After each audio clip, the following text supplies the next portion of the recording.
السلام علیکم ناظرین، میں ہوں حکیم فیصل اور آپ سن رہے ہیں کلیم دعا خانہ یوٹیوب چینل۔ لائک، شیئر اور سبسکرائب ضرور کیجئے گا۔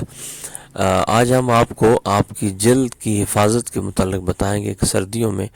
عموماً چہرے کے اوپر جھریاں پڑ جاتی ہیں، ہاتھوں کے اوپر جھریاں پڑ جاتی ہیں اور اس کے ساتھ ساتھ پاؤں کی ایڑیاں جو ہیں وہ پھٹ جاتی ہیں۔ تو یہ عموماً خشکی کی وجہ سے ہوتا ہے، پانی کی ایک کمی ہے کہ ہم سردی میں پانی بہت کم استعمال کرتے ہیں، اور اس کے ساتھ ساتھ موسم بھی ڈرائی ہوتا ہے، خشک ہوتا ہے، تو منرل کی کمی ہوتی ہے، وٹامن سی کی کمی ہوتی ہے، تو اس کی وجہ سے یہ سارے مسائل پیدا ہوتے ہیں۔ آج ہم آپ کو کچن سے اس کا بڑا آسان اور سیدھا سا علاج بتائیں گے۔ ایک تو آپ نے یہ کرنا ہے کہ اورنج مالٹا جو ہے، اس کی کوئی سی بھی قسم ہے، موسمی یا فروٹر ہے جو آپ کو پسند ہو، یہ اور گاجر، ان دونوں کو ملا کے آپ نے ان کا نیکٹر جوس نکالنا ہے۔ ان کے جوس کے اندر جو ہے 1 گلاس ہو کافی ہے، میڈیم گلاس، اس کے اندر آپ کالی مرچ اور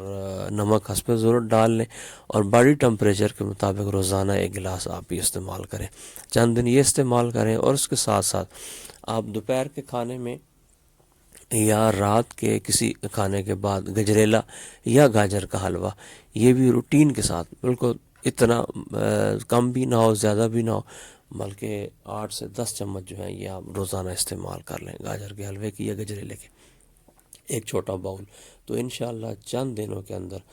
آپ کے چہرے کی جھریاں، ہاتھوں کی جھریاں، اور اس خشکی کی وجہ سے اور سردی کی وجہ سے یہ جو آپ کے پاؤں کی ایڑیاں پھٹ رہی ہیں، یہ ساری ختم ہو جائیں گی،